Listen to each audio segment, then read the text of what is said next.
దిగుతున్నాం కొండ కింద దిగుతున్నా కింద దిగుతున్నాం వస్తాం దేనికి పనుంది అన్న వస్తాను కిందకి వస్తాను చెప్పండి సార్ నేను ఫ్యామిలీతో వచ్చినప్పుడు మీకు ఫోన్ చేస్తాను మీరే ఫోన్ చేస్తాను సరే సరే వచ్చినప్పుడు మీరు బోటు అరేంజ్ చేయాలి ఓకే కాకపోతే ఏంటంటే వాళ్ళు వచ్చినప్పుడు ఇంత ఫాస్ట్గా దిగి ఎక్కలేరు అవును అంతే కదా పిల్ల జిల్లా ఉన్నప్పుడు ఉమ్. కాబట్టి బోట్ ఏంటంటే చెప్పాలి మధ్యాహ్నం అయితే సుమారు కానీ సరే సార్ ఇప్పుడు మనం వెళ్ళేటప్పుడు కరెక్ట్గా వెళ్ళిపోతున్నాం అక్కడికి ఎక్కడ ఎక్కువసేపు కూర్చున్నాం అనుకోండి కానీ ఫ్యామిలీతో వచ్చినప్పుడు అంటే వాళ్ళు అంత తొందరగా ఎక్కలేరు కొంచెం బ్రేక్లు ఎక్కువ తీసుకుంటారు తీసుకున్నప్పుడు ఆ టైం ఎక్కువ పడింది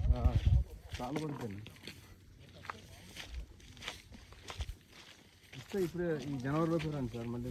ఎండలు పోయినట్టు ఫిబ్రవరి లోపల శివరాత్రి రాను శివరాత్రికి మాకు ఇబ్బంది అయ్యింది జనాలు చాలా మంది వస్తారు రాకూడదు ఫుల్ జనాలు అడిగి పెట్టలేము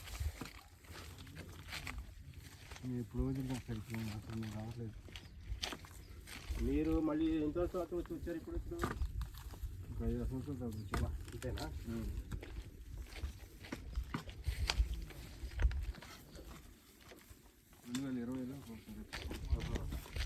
నాన్నగారు చనిపోయిన సంవత్సరం అంతకుముందే వచ్చా నాన్నగారు చనిపోయిన పెద్ద వయసు ఇచ్చానా ఇంటి 70 సంవత్సరాలు అండి ఇంకా కిడ్నీ ఫెయిల్ అయింది దానికి మోకాలు నొప్పి వచ్చింది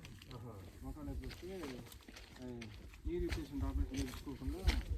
ఈ పెయిన్ కిల్లర్స్ ఎక్కువ వాడేది అది దెబ్బతీసింది దానివల్ల కిడ్నీ దెబ్బతింది కిడ్నీ ట్రీట్మెంట్ కూడా తీసుకుంటున్నాం వల్ల కరోనా టైంలో 3 నెలల పాటు హాస్పిటల్ మూసేశారు అవును గుంటూరులో ఇంకా వెళ్ళి మందులు తెచ్చుకోలేదు కిడ్నీ మందులు ఈలోపు కాలు వచ్చినాయి కదా నీ రిప్లేస్మెంట్ ఆపరేషన్ చేయించాము కాలు వచ్చి మళ్ళీ తిరుగుతున్నాడు ఇంకా ఏం చాలా పచ్చి ఉండాలి కిడ్నీ ఇబ్బంది కాకూడదు కాకూడదు అంటే అయితే తినకూడదు అంటే తినకూడదు తినకూడదు